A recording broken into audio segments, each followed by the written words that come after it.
I'm Dr. Christian Haggeseth. I'm an 84-year-old Norwegian from North Dakota and have had Parkinson's disease, depending on how you call it, either 15 or 20 years. I have worked hard with my Parkinson's, always opting that there might be something that I can do that's going to make it better. And I'm now at a place where I can look back. And looking back, I think I did some things that really made a difference. The first thing is attitude. What do you think of having Parkinson's? The great majority of people in America, I believe, approach it with too much dread.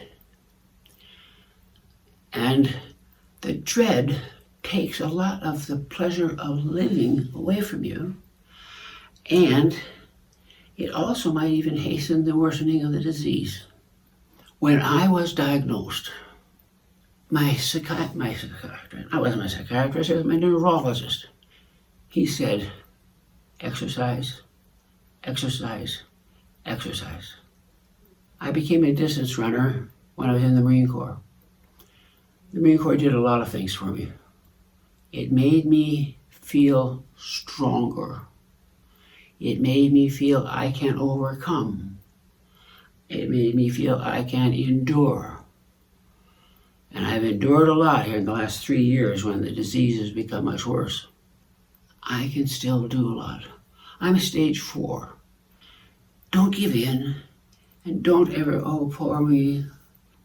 I have a variant of Parkinson's, which I'm going to go over in the next program and explain it to you.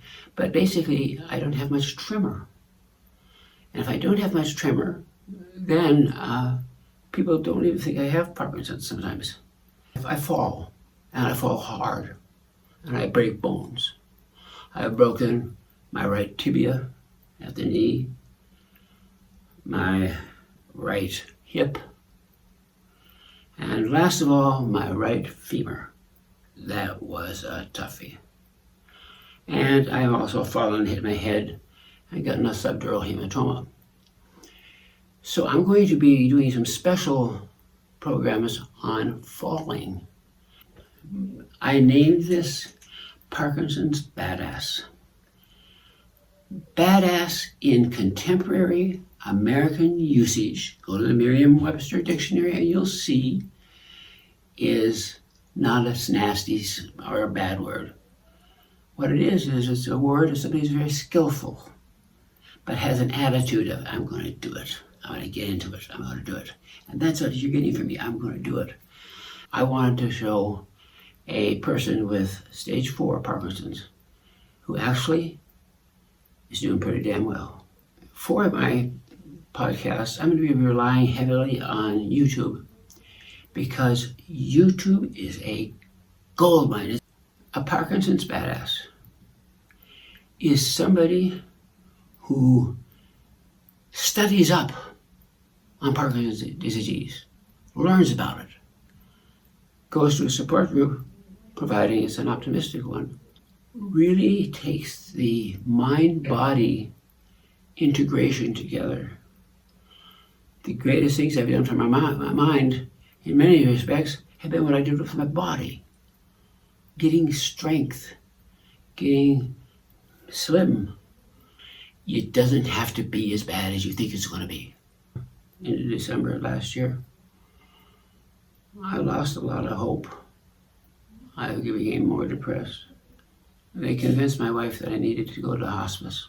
They gave me a whopping dose of morphine to take care of the pain for once. Oh yeah, it took care of my mind and everything. I was totally psychotic.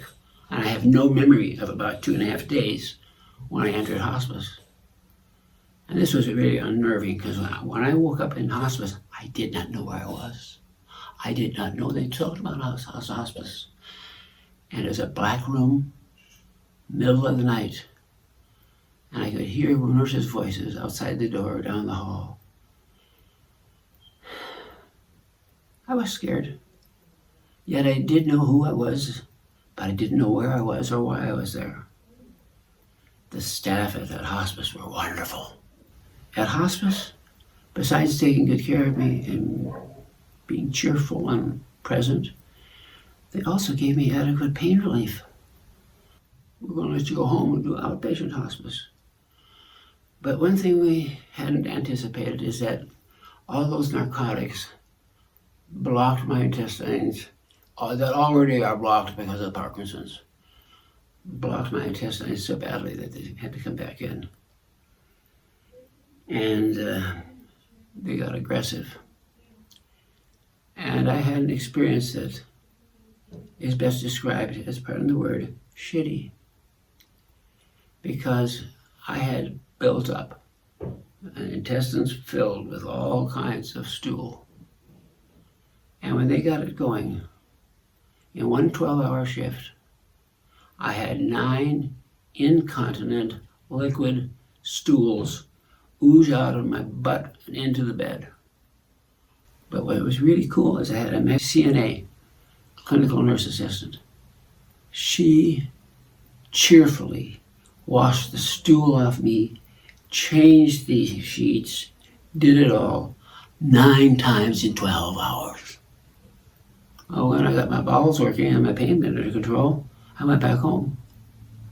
And so the hospice followed me, and they finally concluded, I'm not dying.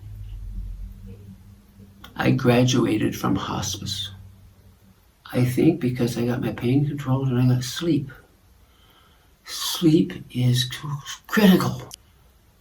Another claim to fame that I have is I graduated from hospice. I didn't die, and that was only 2 months ago. In those 2 months, I've decided I've got to get the word out. I got to tell people what I've done, what I feel. And you see, I served in the Marine Corps during Vietnam.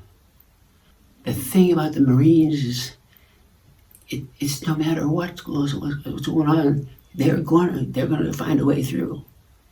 And that's what I did. I don't know what it was. I will say there was a very large spiritual content to this recovery. Often in medicine we don't talk about God because there's so many different visions of God and views of God and ways to go. And in that way, I was raised very religious Lutheran, and it was a good experience, no bad experience. But now I can't believe all of what each religion has to say. But I know there is a consciousness and a presence that runs things. And one night in that darkened room, I was in the presence of what I would call God. No words spoken. The image I saw was far away. It was masculine and it had a kind of a blue smoke on. But I felt the greatest inner peace. But to have experienced a peaceful heart. I'm Chris Hageseth, average Norwegian bald guy. And I'm going to give you as much as I can to understand the disease, understand what YouTube has to say. I'm going to very quickly, the next session is going to be my last 3 years. And then the next session is going to be taking you and showing you about the varieties of Parkinson's symptoms. I'm glad to be here, and I'm glad you're here too. I hope that my presentations are meaningful enough to you that you want to see them again, that you will press the button that says you like and you want to follow. I'm certain that with the information I'm going to give you on falling, that I will save hundreds of you from the fractures that I have sustained, that have really wound me down. And I think I'll give also motivation and inspiration so that you don't look at me and say that, gee, he's gifted somehow. No, I'm not gifted. I was never an athlete. Anybody can do this if they're willing to put their mind to it and their heart and not feel sorry for themselves, but become a Parkinson's badass.